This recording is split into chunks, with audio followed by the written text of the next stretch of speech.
Ils sont un peu partout sur le bassin de Lac. Des panneaux pour dire non au projet de stockage de CO2 mené par Teréga. Les élus de la communauté de communes de Lac Orthez ont lancé cette campagne d'affichage afin d'informer la population sur ce projet baptisé Picasso, avec des inquiétudes pour les industries présentes sur la zone. D'abord, peur pour les emplois qui sont situés à la surface de ce bassin, puisque si on injectait du CO2 demain, on ne pourrait plus extraire le gaz pour alimenter toutes nos usines, tout notre bassin industriel. Et donc c'est 8000 emplois qui tomberaient.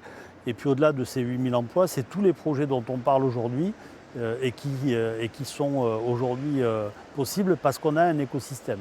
Et hier après-midi, coup de tonnerre. Le PDG de Teréga en personne annonce à notre caméra l'abandon de ce projet d'enfouissement de CO2 sous le bassin de Lac. Nous, on avait proposé sur ce bassin qu'il y ait une discussion, en tout cas, pour regarder quel pouvait être l'avenir des différentes industries ou des différents segments industriels.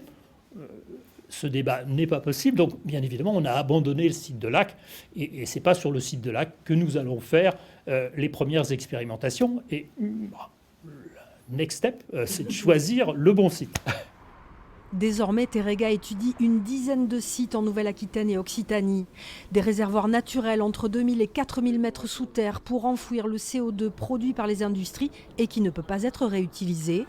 Joint par téléphone, le président de la communauté de communes de Lac Orthez se dit satisfait et soulagé de l'abandon du projet sur le bassin de Lac.